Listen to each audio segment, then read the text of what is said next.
Imagine watching a glass of crystal clear water swirl and suddenly a flash of blue plasma crackles. The idea feels like something ripped from a science fiction novel, yet the chemistry behind it has been understood for more than a century.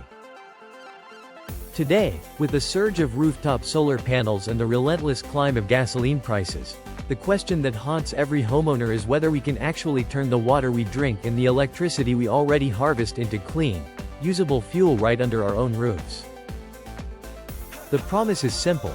Take water, split it into its two elemental gases, store or convert those gases, and then use them to heat, power, or drive the vehicles we rely on. If that sounds like magic, it is really just physics and chemistry doing their work. The process of breaking water apart is called electrolysis.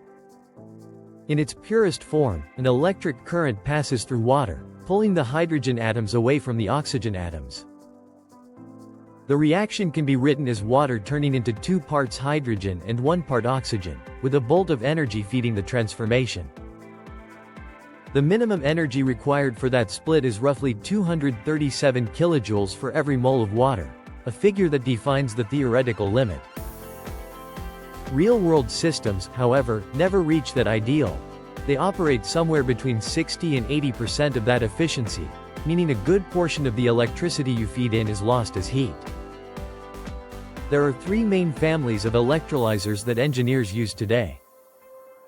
The first is the alkaline type, a workhorse that has been around for decades, built from inexpensive materials and known for its durability.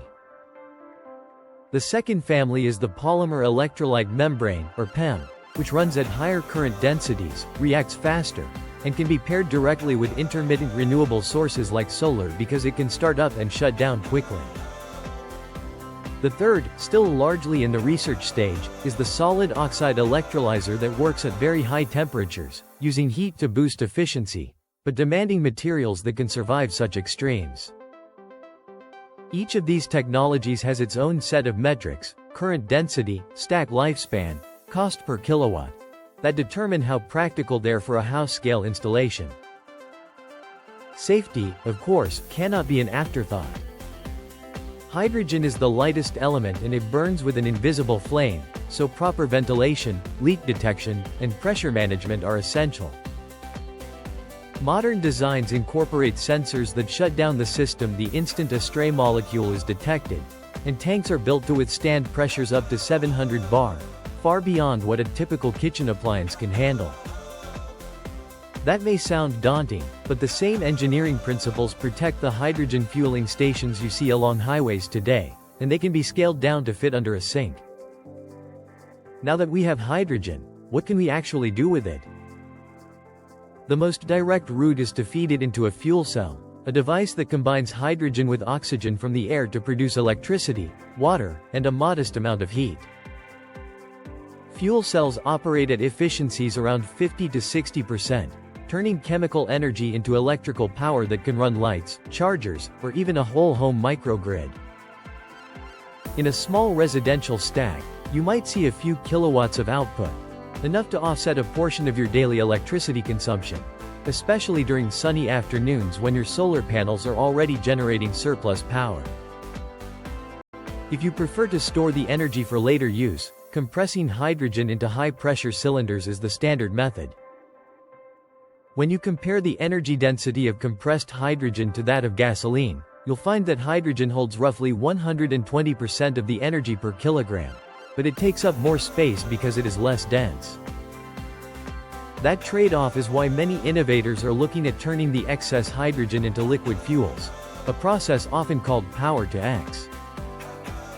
One popular pathway mixes hydrogen with carbon dioxide captured from the air or from industrial exhaust, feeding it into a catalyst that produces methane, a gas chemically identical to natural gas. Another route creates methanol, a liquid that can be used in existing burners and engines with minimal modification. By converting hydrogen into a form that fits into today's infrastructure, homeowners could potentially keep using their familiar appliances while dramatically cutting emissions. Imagine a future kitchen where the stove clicks on, and instead of drawing from a municipal gas line, It pulls methane that was synthesized moments earlier from water, electricity, and captured carbon. Picture a garage where the electric car charger is supplemented by a small on-site fuel cell that feeds directly from the hydrogen tank, extending the range without ever needing a trip to a gas station. All of this hinges on the seamless integration of three components: a renewable electricity source, an efficient electrolyzer, and a conversion or storage system that matches the household's energy profile. The economics are still a moving target. The cost of electrolyzer stacks has fallen dramatically over the past decade, now hovering around a few $100s per kilowatt, while the price of renewable electricity continues its downward trend.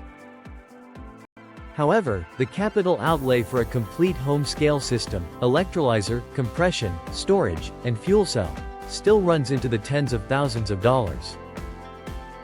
Incentives, tax credits, and emerging business models like leasing the equipment could bridge that gap. But the calculation ultimately depends on local electricity rates, fuel prices, and how much of your energy demand you can offset with self-generated fuel. What do you think about turning water into fuel at home? Drop your thoughts in the comments below. Beyond the numbers, the vision challenges us to rethink what energy looks like in everyday life.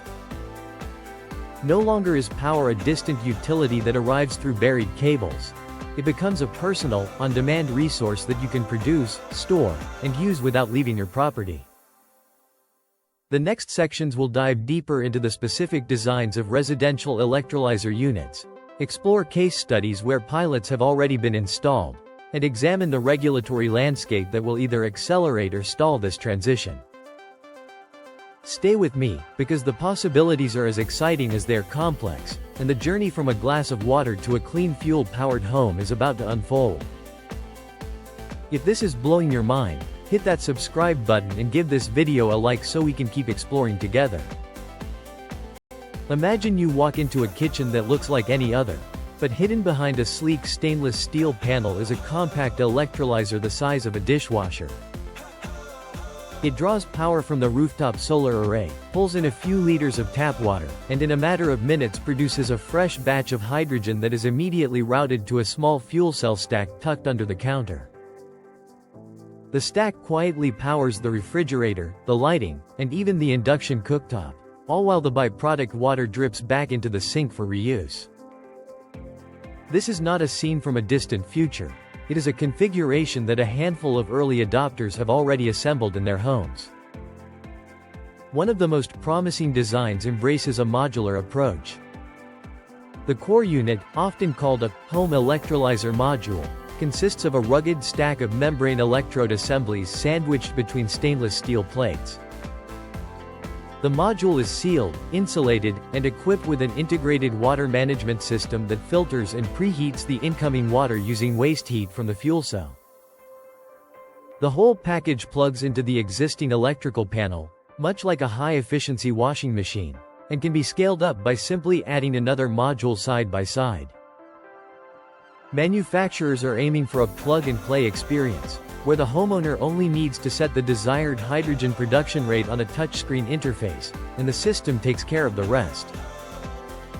A different concept, championed by a European startup, opts for a wall-mounted unit that doubles as a decorative art piece. The electrolyzer sits behind a frosted glass panel that glows softly as the electrochemical reaction proceeds, providing both aesthetic appeal and functional output. This model pairs with a compact compression cylinder hidden within a custom-built cabinet. The cylinder stores hydrogen at a pressure that is safe for residential use, and a smart valve automatically releases the gas to a micro fuel cell whenever the home's demand spikes, such as during a cold evening when the heat pump works overtime. The visual feedback of the glowing panel not only reassures the occupants that the system is active, but also serves as an educational touchpoint for children learning about clean energy. Case studies illustrate how these designs translate into real-world benefits. In a suburban home in the desert southwest of the United States, the owners installed a 2-module electrolyzer paired with a rooftop solar system that generates an average of 6 kilowatts of electricity during peak sun hours.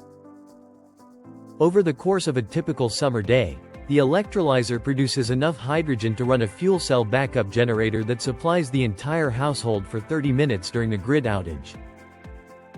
The homeowners report that their monthly electricity bill dropped by roughly 20%, and they have never needed to fill up their electric vehicle at a public charger because the home-generated hydrogen is fed directly into a small onboard fuel cell conversion unit that recharges the car's battery while it sits in the garage. Across the Atlantic, a pilot project in a German town placed a community-scale electrolyzer in a shared residential building. The unit, sized to serve 10 apartments, draws surplus wind power from the local grid during periods of low demand. The hydrogen produced is stored in a centralized tank and distributed to each unit's individual fuel cell system. Residents have noted a noticeable reduction in their heating costs, as the fuel cell provides both electricity and heat through a combined heat power cycle. The project also demonstrated that the system can respond rapidly to fluctuations in wind generation, effectively acting as a buffer that smooths out the intermittency of renewable sources. While these examples showcase the potential, the journey toward widespread adoption faces several technical and regulatory hurdles. Safety standards for residential hydrogen storage are still evolving, and many jurisdictions require special permits for pressurized cylinders above a certain pressure threshold. Engineers are therefore exploring low-pressure storage options, such as metal hydride beds, which absorb hydrogen into a solid matrix and release it on demand. These beds operate at much lower pressures, reducing the risk of accidental release, but they also add weight and cost to the system. Balancing safety, efficiency, and affordability remains a delicate dance. Another challenge lies in the integration with existing home energy management systems. Modern houses increasingly rely on smart thermostats, battery storage, and automated lighting. Adding a hydrogen loop introduces a new variable that must be coordinated with these devices. Researchers are developing algorithms that predict the optimal times to run the electrolyzer based on forecasts of solar or wind output, electricity price signals, and the household's anticipated heating or transportation needs. By aligning production with low-cost electricity periods, the overall cost of hydrogen can be driven down, making the fuel competitive with conventional gasoline or diesel on a per-kilometer basis. Policy also plays a pivotal role. In regions where governments offer generous feed-in tariffs for renewable electricity, the economic case for converting that electricity into hydrogen becomes more attractive, because the homeowner can effectively lock in a low-cost energy source for months or years to come. Conversely, in areas without such incentives, the upfront investment may appear steep. Some forward-thinking municipalities are experimenting with subsidies that cover a portion of the electrolyzer purchase price, or with tax credits that reward households for reducing their carbon footprint through on-site fuel production. Keeping an eye on local legislation can uncover hidden opportunities that make the transition smoother. Looking ahead, the technology roadmap envisions a convergence of advancements that could bring down costs dramatically. Breakthroughs in catalyst materials, such as moving from precious metal platinum to earth-abundant nickel-based compounds, promise to raise electrolyzer efficiencies while slashing material expenses. At the same time, improvements in solid oxide electrolyzer designs, which operate at higher temperatures, could enable the direct coupling of hydrogen production with waste heat recovery from home appliances, further boosting overall system efficiency.